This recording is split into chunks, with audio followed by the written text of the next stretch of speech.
Welcome to the Mama Village. In this podcast, mothers will share positive and unfiltered stories about pregnancy, birth, postpartum, and motherhood. I will also bring you interviews with experts such as lactation consultants, midwives, physios, doulas, and more. I want to help you feel informed so that you can make choices that support you and your family, because it takes a village to support a mother. I'm your host, Ellen. Hi everyone, and welcome back to another episode of the Mama Village podcast. Today I'm thrilled to introduce you to Cindy, a homeopath whose confidence in her body and intuitive approach to birth offer a truly captivating perspective. In this episode, Cindy will take us through her first home birth experience, a story marked by determination and unwavering confidence. Despite her husband's initial reservations and the unsolicited opinions from family members, Cindy chose to embrace a home birth, guided by her trust in her two midwives and her own intuition. Her labour was swift and her daughter's birth was a striking moment of nature's artistry, with her daughter arriving on caul, wrapped in her amniotic sac. Cindy also reflects on the lessons she learned about control and surrender and the bittersweet reality of her breastfeeding journey, where she encountered challenges that reshaped her understanding of receiving and acceptance. Join us as Cindy delves into her powerful experiences, sharing insights about navigating personal choice, trusting one's instincts, and finding strength through the ups and downs of motherhood. Don't forget that if you like the show, please subscribe and leave a review on your podcast platform. Now let's get into today's episode. Hi Cindy, and welcome to the Mama Village. Hi, thanks for having me in a beautiful village. I'm so excited to have you on today. So we'll be talking about your two beautiful home birth stories. And do you want to start by telling the listeners a bit about yourself, like your age, who is in your family, and where you're from? Sure. So I'm 47 and I have two children and a husband and a dog. And we currently live in Noosa in Queensland, Australia. Oh, beautiful. Well, let's get into your first pregnancy. So did you do anything to prepare to conceive? Sure. So I studied to be a homeopath many years ago. So being healthy and using, I guess, more natural, quote unquote, kind of approaches was always in my awareness. In the birthing world, I had advanced maternal age. It was that and geriatric pregnancies are the two worst terminology that someone could come up with in the medical sphere. But anyway. Yeah. So whilst I didn't feel like I was advanced in age, I guess there is this kind of worldly view of your peak fertility. So I only met my husband later in life, I guess you could call it, but we got married, did all the things that I felt were good, and then we were pregnant first time trying. I perhaps on reflection sounds like I'm a bit controlling and planning, that I had wanted particular star signs in our family for what I thought was going to be a more peaceful group. And my daughter was perfectly aligned with that. So I was 38, I think, when I had her. It was my first pregnancy. I chose to have home births. That was a long way of going around. So I was kind of in a natural world and thinking. And so for me, it was just natural to want a home birth or have the support of midwives, I guess. My husband was less on board with this approach. And I guess I was feeling quite strong in my decision. And I'm like, well, you don't need to be on board. I've got two midwives that will be there to support me. And I'm the one that's really going through the biggest part of this process. So it was it was written in my heart. That's how it would be. And we interviewed a few midwives and just found some that were a good fit for us at that time. So as much as I felt I was quite informed and knew what I was doing, I still wanted a midwife that kind of held a little bit of, like I didn't want them to be medical, but I didn't want them to be too flaky, which I guess those are the two polarities. So I had a great pregnancy. I used homeopathy where I needed to, like the first 12, 13 weeks were a little nauseating, but I felt really good in myself. I worked in a few areas that included hot yoga teaching, and I felt quite comfortable continuing my life that way. It's on reflection that I perhaps see that I was leaning more masculine style, like I was there's nothing wrong with me and I'm just going to power through and do all of these things. There wasn't a lot of place for softness during the pregnancy, during the birth, and postnatally, which is something that perhaps I would do better next time if there were to be a next time. Yeah, so it was a beautiful time for me to really trust my body, trust myself. We had 2 midwives, but it was a midwife practice where there were a few different midwives. So I feel like there was a little bit of diversity in approach with that. How are you feeling emotionally throughout your pregnancy? You were saying that you were pretty headstrong, I suppose, in saying that this isn't going to hold me back. I'm going to do all the things that I usually do, not allowing for softness. And then in terms of when your pregnancy progressed, how are you feeling emotionally through that? Yeah, so most of the time I was just, I guess, in a place of confidence, which some people find quite surprising in a first pregnancy to be so sure. But I was really feeling confident. Yeah, my father-in-law in particular was quite against me even doing yoga. He was against me being a vegetarian. He was against a lot of things. And I really feel like I was in a space of certainty, which is quite nice and quite Yeah, good for you.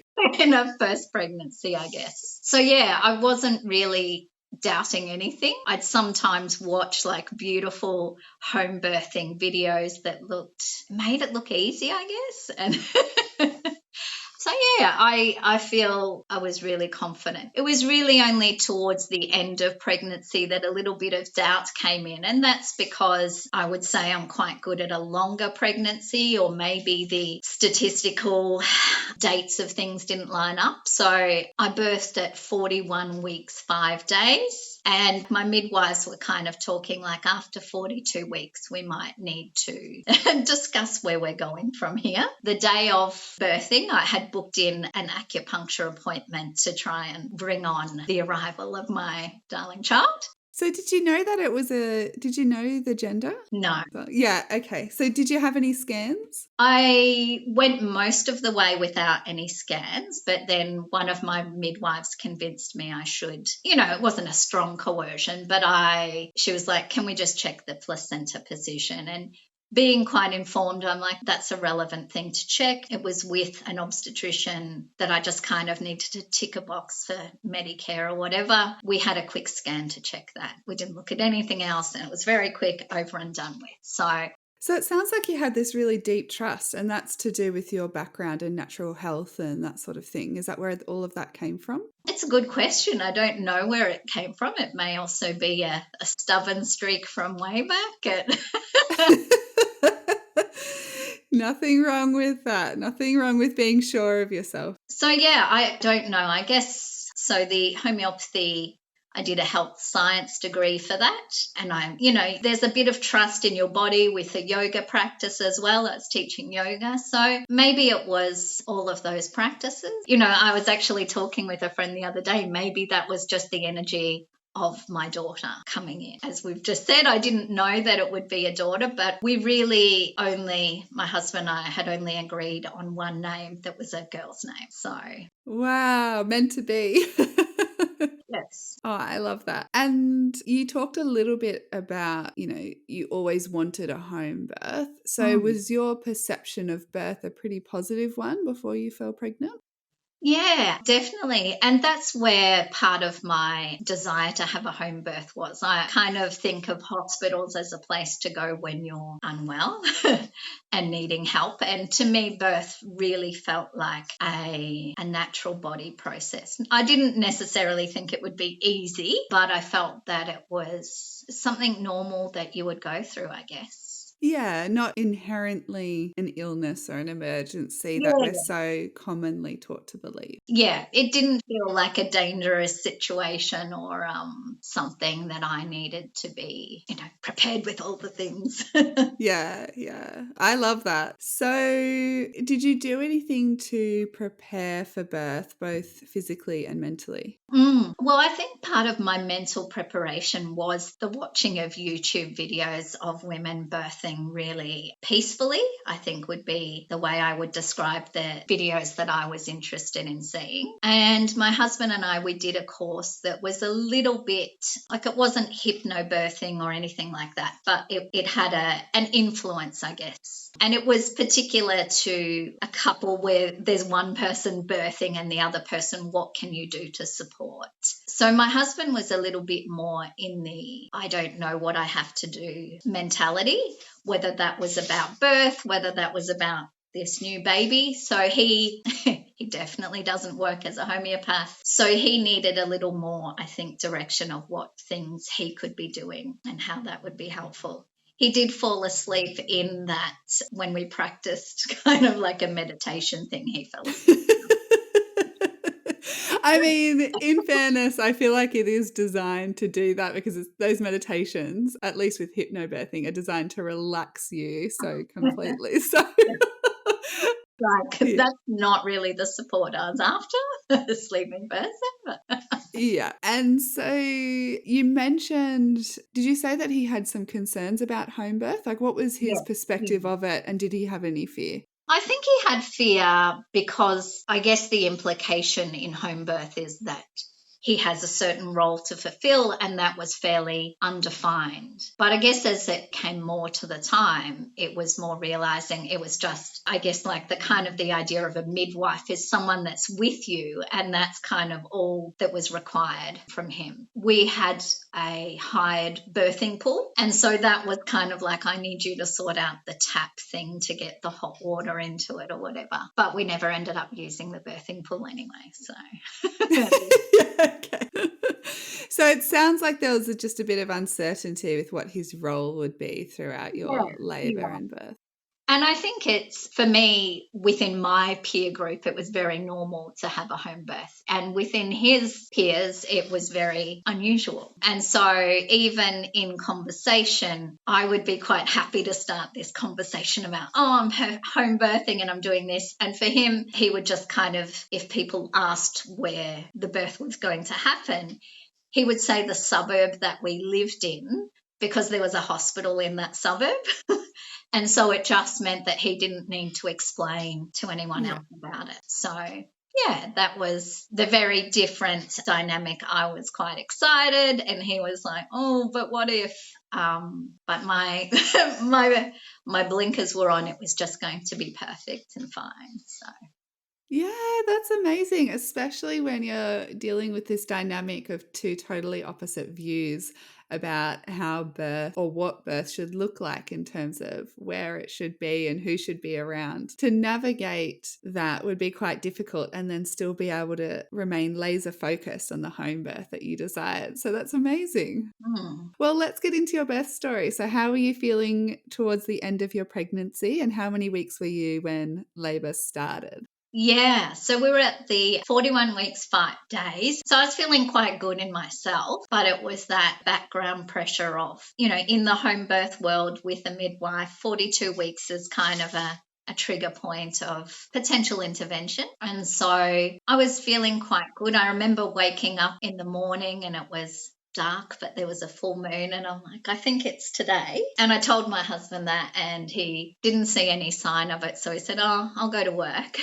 And I'm like, well, in that kind of space between baby arriving, I booked in social visits because that's what I enjoy. So I went and had lunch with a dear friend of mine just 5 minutes down the road. And throughout that lunch date with my friend, I was having contractions 5 minutes apart. Like I had a little contraction timer and it was like almost precisely 5 minutes. And the person I had lunch with, Andrea, she was a mother of 3 children. And naturally in conversation, we were talking about birthing. It was a hot topic. And she was just sort of talking to me about positions. And I feel like there was a connection between my daughter and this friend at that time. So I was out at lunch. I wasn't really enjoying myself. I recall the seat feeling rather uncomfortable. I don't blame the seat. I perhaps was in I perhaps brought the discomfort in myself. But my husband called and he's like, I've come home from work early. Aren't you supposed to be having a baby? Come on. So I went home and I met him. And yeah, so that would have been, I think he got home 12-ish. And I messaged my midwife maybe by the afternoon, 5-ish, 6-ish, and she said, take a Panadol and have a bath and a rest. And I remember feeling really frustrated because I don't take Panadol. Seriously? So that was her response. But things really ramped up from there. And I remember, well, I'll have a bath. And I went in the bath and I didn't feel like our bath was big enough. And so I got out and I was on the couch. And then my husband realized it was on, it was happening. And so he just discreetly called the midwife while I was in the midst of labour. And by the time, so it was a team of midwives we were working with, but my lead midwife arrived and I remember coming through the door and she's like, stop, slow down. And I remember thinking, that's actually impossible. I'm just like, I'm not actually in control of what's happening now. This is my body doing this.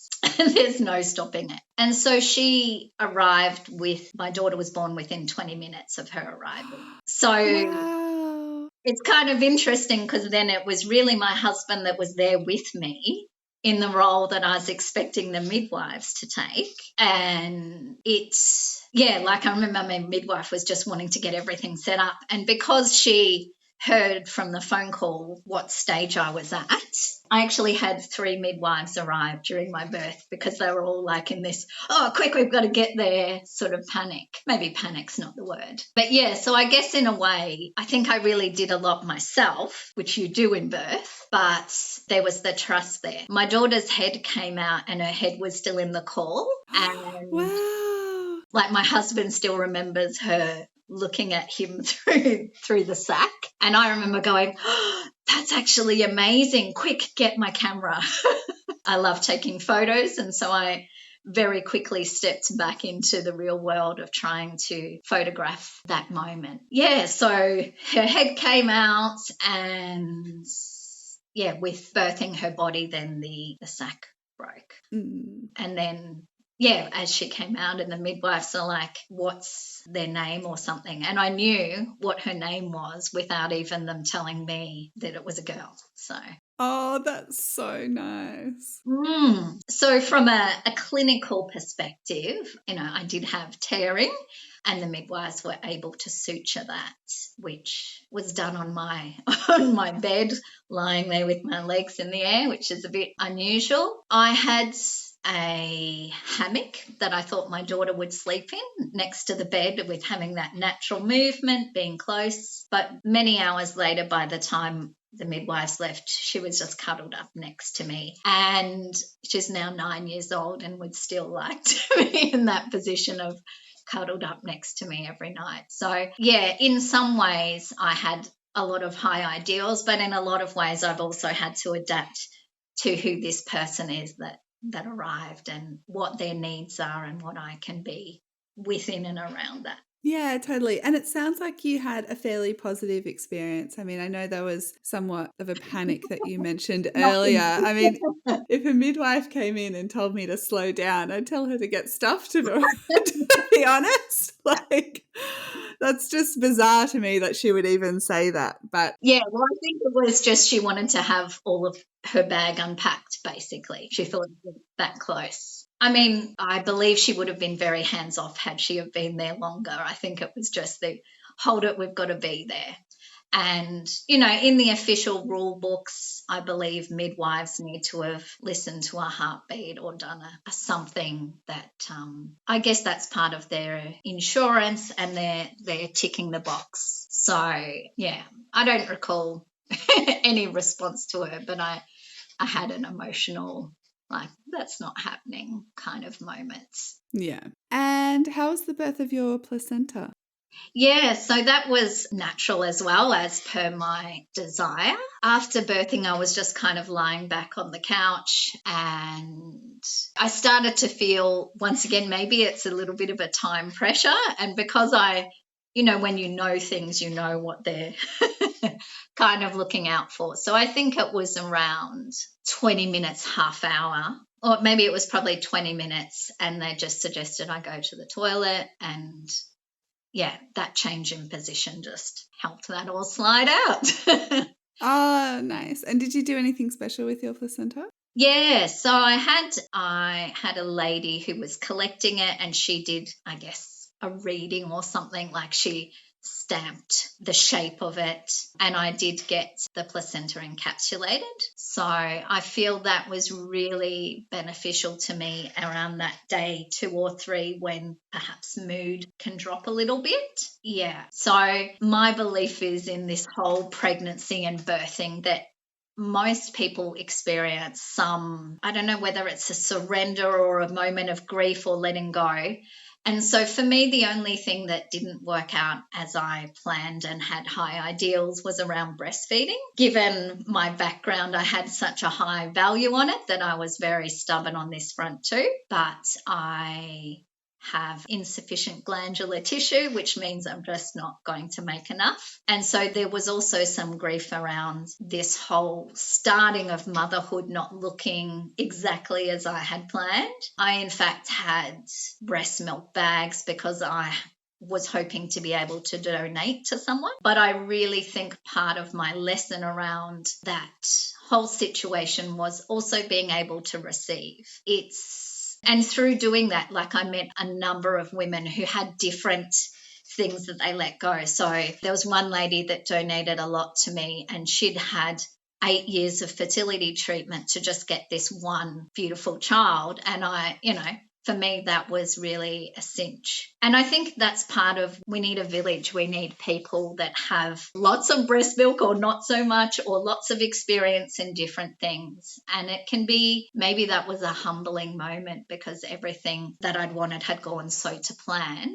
And sometimes you need a reminder not to be in control, I guess. Yeah, and I think that's why it's so important to share even all of these birth stories and different pregnancy and postpartum experiences, is because there is such a diverse range of experiences. Not any birth is the same. And I think it's so important for the listeners just to hear how everyone's story just varies so much. And that doesn't mean don't plan for your pregnancy, birth, or No. postpartum experience. I'm not saying that at all. Make all the plans, but perhaps just be flexible or open to needing Mm. to adjust if things don't go quite to plan, and not taking that personally, and being kind to yourself if it doesn't go to plan. Absolutely. And my lead midwife, she was really, I guess, connected with me. As a home birth midwife, she had 2 hospital births that weren't her plan. And so to understand that there is, she's fully informed all the things, and to have to experience it not go to plan, that's life, I guess. But it can be really, like, you can really grieve what you expected to happen, even though you never had it. And I think you're still valid in your grief for that as well. Like, just because we tell ourselves, well, things don't go to plan, you can't be totally in control. You are so entitled to grieve. You are so entitled to still feel sad about it. Like, honor that and hold space for that. And yeah, it comes back to being kind to yourself. Mhm. It's still, your experience and your feelings are still valid. So how was your overall postpartum experience? Yeah. So, I mean, for me, I came out of birth thinking I was some sort of superhero. And like, I can recall thinking, I just want to give birth 50 times. That was so incredible. And like, I had a traditional mothers group at that time, and I can remember them really reacting in a bit more than surprise to someone saying that, because they were sort of coming from, I guess, a hospital culture and take all of the pain relief you can. And in a lot of ways, I was choosing very differently to them. So for me, that was a bit challenging because I didn't feel heard and I didn't feel valued. We're all kind of first time mums and fumbling our way. But if they were, for example, asking about how do you get your child to sleep, and I was co-sleeping, and I'm like, for me, it was so much easier. And they're like, just give your child a Panadol or something, they'll go to sleep.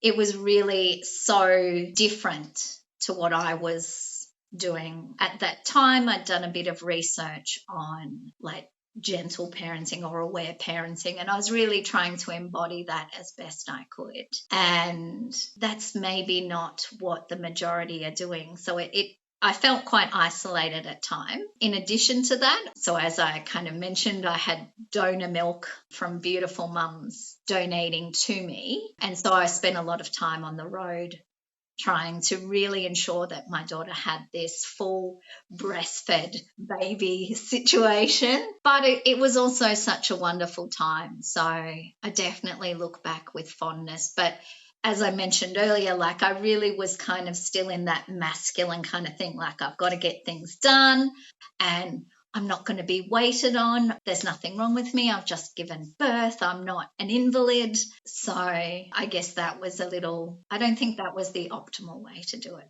But No, we have to go through these things though, right? To learn the lessons that take us through life. And even if it doesn't reflect, say, because we haven't heard your second birth and postpartum story yet, but I'm sure when you hear other women's stories now, you can reflect on that and you've learned so many lessons from that you can pass on your wisdom to other women. Yeah.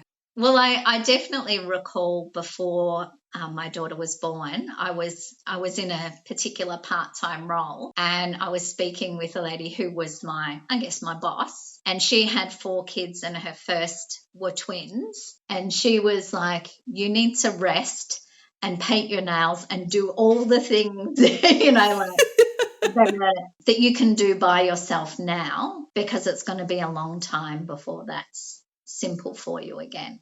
So I feel like I had the wisdom of someone who'd been there before and had given me some hints on what might be good, but I was in my determined race that, So the reason she gave me that advice is that I was like, oh no, I'll work right up until, I don't know, whatever late stage. But she's like, no, just come back a bit. Yeah. So, and it's still your journey to go through as well, I suppose.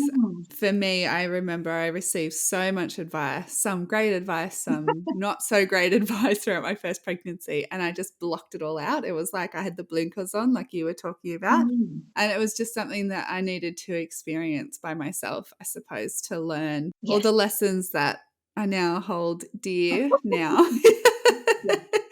So when did you decide that you were ready to have another baby? Yeah. So because I had really aware or gentle or connected or whatever kind of parenting, I didn't think I had space for a couple of years. And I guess it's, if we go back to the start of advanced maternal age is hanging over. But I didn't really feel like that was a big issue in my life. So I guess I kind of, by the time my daughter was nearing 3, I kind of was feeling like, okay, I've got that capacity now. My husband was probably ready a bit earlier, and I was like, what, are you crazy? And especially because, your body changes so much, and I really wanted to give my body, it was 42 weeks-ish to get to birth, and I wanted to give that long again and then some to just kind of recover. I mean, the physical aspect of my yoga practice, I was back into as soon as I could. I knew these kind of weak marks, and I'm like, right, I'm back in it. But it's so much more than that. So in the way that I had planned my daughter for a particular star sign and time of year, I also planned that for my next pregnancy, but I slightly miscalculated, which is kind of hilarious too. And so I wanted to have a 40th birthday party, which I did. And then sometime after that, when was the right timing so that I could have an end of the year baby that was between this, not in December, all the things. So I was 41, I think, when my son was born, and his pregnancy was quite different.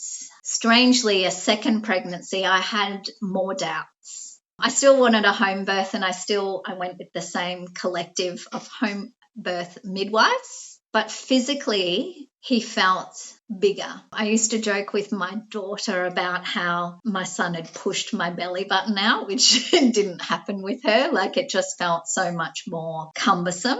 And I guess I also had another small person to take care of. So it was a bit less about me in life. It was more about someone else. So first cycle trying, we got pregnant with my son. We did the same thing of not really having scans through the pregnancy. And in a similar way, before he was born, we only had a boy's name chosen that we'd agreed on. We had decided to renovate our house, which is classic before baby move that doesn't go to plan. And renovation wasn't completed in time. So I was looking for a place to home birth that felt like home. And so I asked my parents, because we were staying there with them for part of the time, if we could birth there. And my mum's first concern with that was her new carpet getting messy. Oh. And suggesting, well, maybe I could just do it outside. She didn't. And it's undercover outside, so very. Oh my! I can't deal. So, it was interesting because it wasn't a warm welcome of, yes, of course you can. It was a yes, of course you can, but it kind of felt loaded. Yeah. And yeah, so there were more pressures. I also was running part of my own business within a health centre. And during the pregnancy, I had very unexpected pull the plug on that situation that I'd put in place a lot of people and steps and money for when I was in the birthing period, that it would still run without me there. So that kind of threw me into a space of doubt, actually. And then towards the very end of my pregnancy, as I said, I was feeling really full and large and like there was no space to move. One of my midwives, just without saying it, but because I knew things, I knew, she was wondering if it was surprise twins. And she was like, maybe we could just get an ultrasound. And I'm like, yeah, maybe we could. That's something I'd like to mentally prepare for as well as physically. So yeah, I might have been 37, 38 weeks and I had a scan just to check there was just one baby, and there was just one baby and there was no problems there, which was great. The people doing the ultrasound, they all found it quite unusual that I would have an ultrasound that late in the piece when I'd not had any before, and they were very confounded by that setup. And because normally in scans there's the comparative of before 12 weeks, 24, whatever, and they had nothing to compare it to. So I feel like they were trying to be overly thorough because there hadn't been anything else. And so funnily enough, a person I know in a very similar time who'd not had scans in her pregnancy did have surprise twins, and that was a lot of problem for her midwife because, yeah, twins are not to be born at home. So I guess I feel a relief that I had a single perfect baby, but also that I didn't have the pressure of everything that involved. And I just want to clarify too, with twins being born at home, unfortunately in Australia, it's just not supported in the current medical system that we have. So private midwives will not willingly take on someone for a home birth that is pregnant with twins. That's not to say you can't birth at home with twins. I have interviewed women that have had a home birth anyway with twins without a midwife. They've chosen a free birth or a sovereign birth. So there's still that choice is always yours.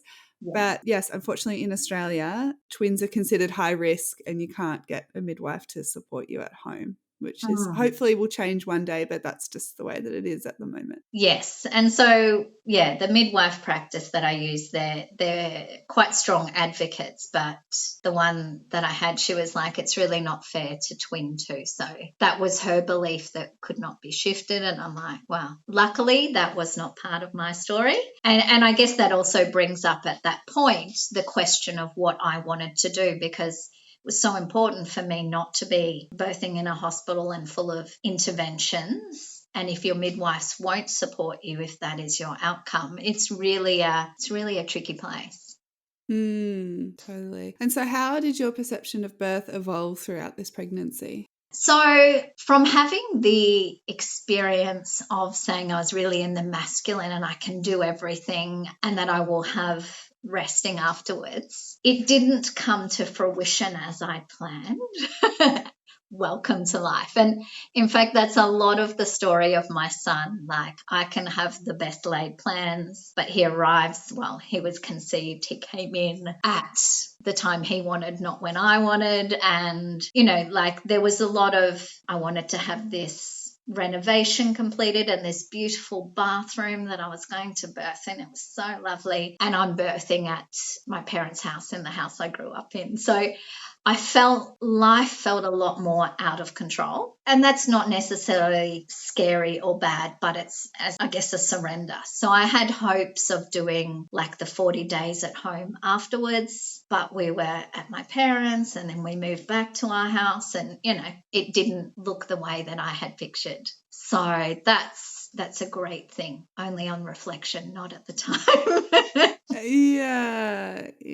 So did you do anything differently to prepare for birth? You did mention that you still chose a home birth. Did you have the same midwife as last time? Yes, I ended up having the same midwife, and my midwife that was there for both births, she came to visit me the other day on holidays. Like, she lives interstate, and I saw her, which to me is really quite a beautiful thing. Like, it's not just a business transaction, but it's a human connection and interaction. So I had the same midwives. Once again, it's a multi-practice, so there was different ones come in and out.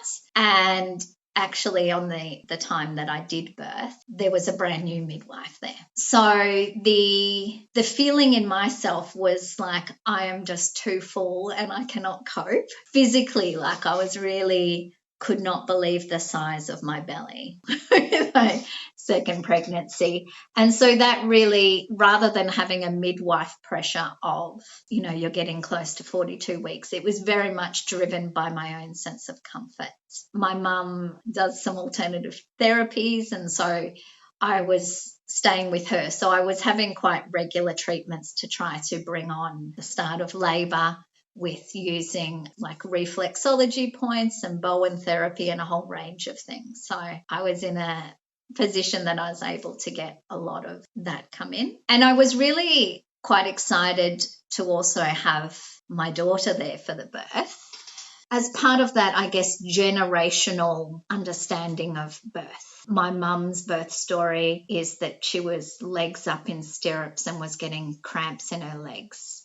And it wasn't a positive, and it was, induced birth. So I really was hoping to kind of break that, I don't know, not so positive birth experience, I guess. Yeah, and change your lineage, or yes, because it imprints on us. Yeah. Yes, yeah. And as a homeopath, we really talk a lot about the pregnancy and the birth and the feelings around that as an influence to a person's health.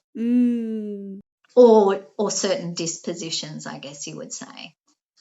So, yeah, I was lucky that my daughter was there with me. So it's only since having this chat now I realised that when my son was born, I was like, oh, it's happening.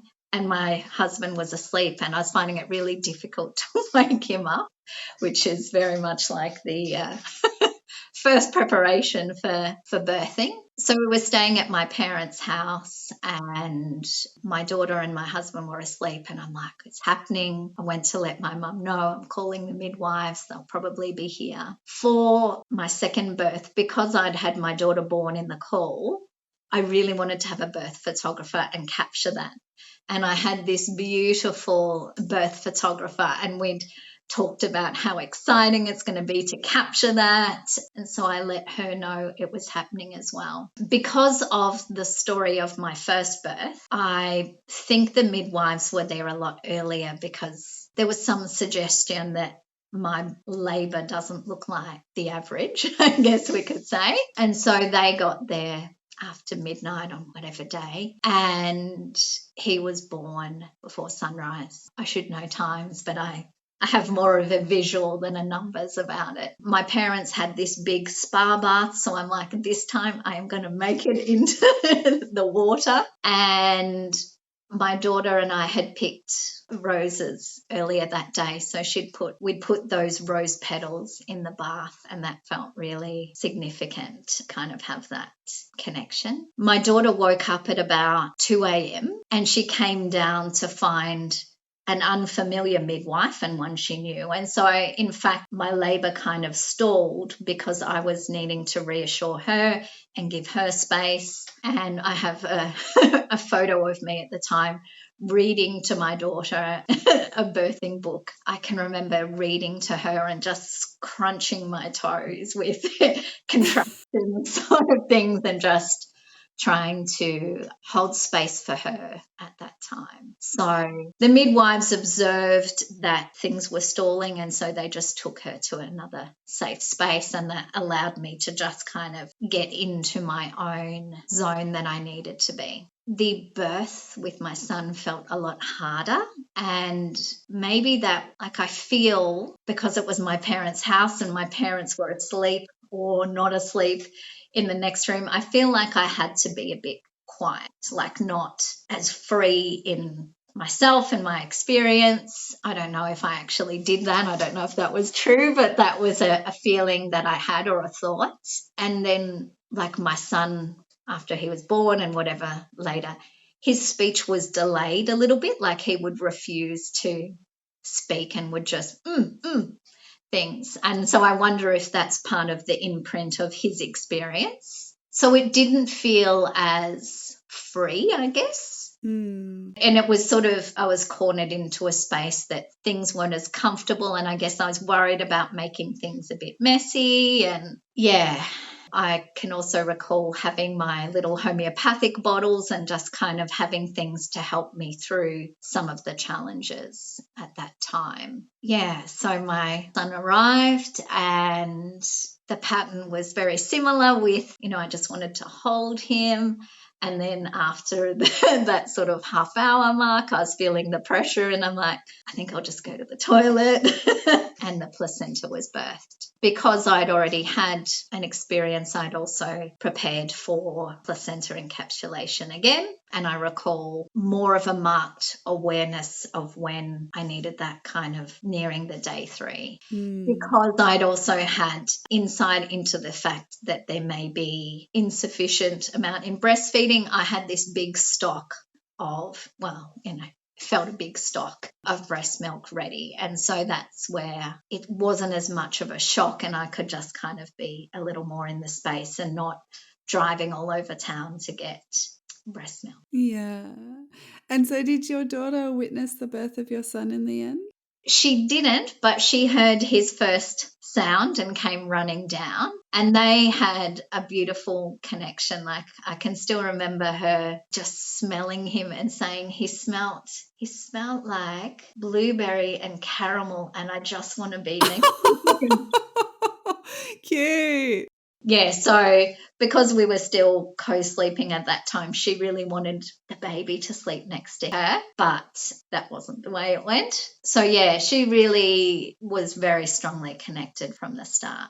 And you've still changed your lineage, right? Because she's just witnessed you birthing at home. Like, she's walked in, she's seen that you've just given birth at home with her beautiful baby brother. That will be imprinted on her for the rest of her life. So regardless of whether she actually, witnessed the birth, she still saw you birth at home.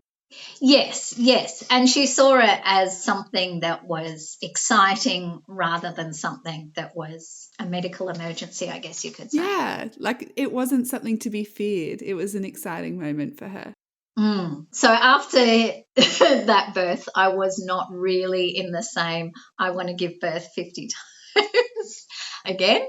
And there was a little bit of a sense of relief, like in my mind, that was our family was complete. I don't need to do that again. Although there's still a part of me now that's like, was it? I don't think it ever truly goes away. I mean, I've heard people say, yeah, they're done, their family's complete, but they've still toyed with the idea of, I could give birth again, or maybe one more would be okay. So I'm yet to meet anyone that is absolutely certain that they're done. Yeah. Yeah, and so I guess that's that we learn from what we've had. And I would really like to experience more of a spiritual kind of birth, I guess. And so in my two births, I had a TENS machine helping me through, and I felt that's like it's almost a little bit of a disconnect from the feeling. And maybe there's that curiosity of what would it be like. After my daughter was born, I felt the most painful part of birth was them ripping the band-aid or the sticky of the TENS machine off my back. I'm like, that's the worst part. Oh, wow. Not actual birthing. Yeah. And so, yeah, just being able to, I guess, have a more pure experience is quite appealing, but maybe that's not my story. Maybe that's someone else I inspire or see or know. Could be your daughter's story one day. But yeah, I've never used a TENS machine before, so I don't have anything to compare it to. But I have heard amazing things. And if you're after a physiological birth, a TENS machine is a great option. Yeah, yeah. Although you would have had to take it off when you were in the water. Yeah, so for my son, I Yeah. was in this, this visually beautiful, the bath and the petals floating, and then I was like, I think I want to try the TENS machine again. So maybe I didn't quite have that zen in me at that point to experience it all. Yeah. So that was the choice I guess I made, that, the support of the water was beautiful and all, but I wanted something more. So how was your overall postpartum experience? Yeah, postpartum was trickier round two because I also had a 3.5-year-old that I needed to be there for and was very connected and close with. And I mean, even a simple thing, she had dance lessons, and I was like, oh, I don't want to miss her dance lesson. I love seeing her do that. So it was kind of like pick up the child and continue life as usual. So there was no kind of resting in. I was lucky to stay with my parents, and they supported with some cooking and taking care of my washing and those sort of practical aspects. And I guess some childcare too, if that was important. But it wasn't a restful and a staying in. We had the end of a renovation happening, and I remember I had my son in a carrier and my daughter with me, and I was off at Spotlight to choose some, I don't know, curtains or something. And I did have not a hemorrhage, but I had some bleeding, and my midwife's like, well, what are you doing out and with the carrier? And just go home and rest. And so I didn't have as much capacity to just be resting and to just be with my little baby. And yeah, that's just how it was. So I did have the same mentality though. My son was born 41 weeks, 3 days. I expected him to be 2 days less for whatever reason I did. And so I gave myself that another 42 weeks from there. But I did, like my physical yoga practice, I was back teaching it was about 4 months after him. A new yoga studio had opened up, and I was so thrilled to be asked to be a part of it that I was, back in the loop. So I felt very lucky that, like with yoga teaching, you could do that in between feeds, and it's just kind of an in and out most of the time. Yeah, there would have still been a juggle of some sort, I'm sure. So yeah, it was, I guess that's where it's a new person, but you think you know how to, like I felt I knew how to parent and I could do it really well. And my son coming in was like, you knew how to parent one particular child, and that particular child was very, I wouldn't say compliant, but she was quite, as long as she was close to you, held, life was pretty easy. And so my son presented all of these new ways of being a little bit of humble pie when I wouldn't have necessarily had judgment, but I would have thought, oh, I can help you. I know how to fix it, maybe. And with him arriving, I was like, oh, maybe it's not always that simple. With my son, I also had the 2nd-degree tearing and sutures, which was what it was. It was fine. It healed up okay. I had more issues in bringing back my pelvic floor strength. And I think that's the challenge of parenting while pregnant. So when I was pregnant with my son, I'd run a yoga retreat in Bali with just me and my daughter there.